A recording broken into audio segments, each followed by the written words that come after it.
Hello guys, welcome back to my channel. চলে এসেছি আবারও একটা শর্টস নিয়ে। তো তোমাদেরকে বলেইছিলাম পরের শর্টসে আরও অদ্ভুত অদ্ভুত জিনিস তোমাদের দেখাবো।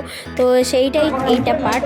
তো দেখতেই পাচ্ছ আমরা চলে গিয়েছিলাম মেন্টাল হসপিটালে, মানে আসল না, মানে থিম মেন্টাল হসপিটালে গিয়েছিলাম। এবং সেখানে মানে প্রথম থেকে শুরু করে মানে মেন্টাল হওয়া পর্যন্ত সমস্ত কিছু রয়েছে। তো তোমরা এক এক করে দেখতে থাকো আর উপভোগ করতে থাকো। মানে এরা অসাধারণ অভিনয় করেছে, মানে পুরোই মনে হচ্ছে যে এরা পুরোই মেন্টাল।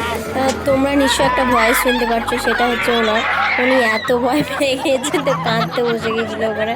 তো ওকে কোনো রকম বের করে নিয়ে আসা আর মানে আপনাদেরকে দেখে অরিজিনালি মেন্টাল হসপিটালে ঢুকে গিয়েছে এটা মনে হবে, মানে এত সুন্দর অভিনয়। তো যারা অভিনয় করেছে তাদেরকে স্যালুট। তারপরে এখানে মায়ের কাছে একটু প্রণাম চাইতেছিলাম, কারণ একজনের বুক ধরফর করছিল, দেখতেই পাচ্ছি। তার এক্সপিরিয়েন্স আমি জিজ্ঞেস করছিলাম, আর এই এত বড় লাইন মানে ওই মেন্টাল হসপিটালে যাওয়ার জন্য। তো যারা যারা লাইনে দাঁড়িয়েছিল তারা তো ভয় পাবেই। আর তারপরে গিয়েছিলাম আর একটা ভূতের লাইনে, ভূত দেখার লাইনে দাঁড়াতে। তো সেখানে ছিল কঙ্কালীতলার ভূত, তো সেইটাই দেখতে গিয়েছিলাম। তো চলো ভেতরে যাওয়া যাক। এটার এক্সপিরিয়েন্স তো আমাকেও ভয় পেয়ে গেছে, মানে এতটাই ভয়ঙ্কর হয়েছে এটা। আর মন্দির কমিটি থেকে সবাইকেই বলে দেওয়া হচ্ছিলো যারা মানে দুর্বল হৃদয়ের বা হার্টের বাচ্চাদের একা কোনো মতেই মানে নিয়ে যেতে বারণ করছিল, কারণ এইটা প্রচণ্ড ভয় করেছিল। মানে যে কটা আমি দেখেছি ভূতে সবচেয়ে ভয়ঙ্কর এটাই। তো দেখতেই পাচ্ছ যে ভেতরে আমার দিদাও ভয় পেয়ে গেছিলো, এগোচ্ছিল এরা।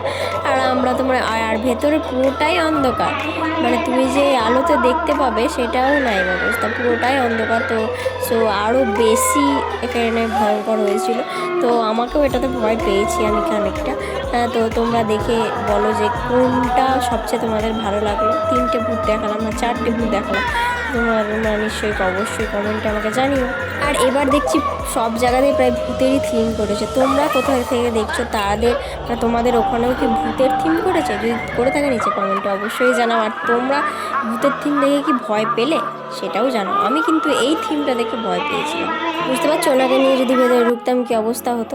তারপরে এটা হচ্ছে সেই মন্দিরের মা। আর দেখতেই পাচ্ছ এই দেখো তোমাদের ছোট্ট করে ক্লিপস দেখালাম, এরকমই করা হচ্ছিল ওখানে। তো তোমরা অটোমেটিক্যালি সবাই ভয় পাবে। বেশি ঠাকুর দেখতে পাইনি, যে কটা দেখেছি খুব সুন্দর হয়েছে। তো নেক্সট পার্টে আরও ইন্টারেস্টিং কিছু আসছে। ততক্ষণের জন্য ভালো থেকো, সুস্থ থেকো। আর প্লিজ সাবস্ক্রাইব করো, তোমাদের সাবস্ক্রাইবই আমাদের মানে আরও মোটিভেট করে। তো তোমরা প্লিজ সাবস্ক্রাইব করে দিও। দেখা হচ্ছে পরে শর্টসে। Bye bye.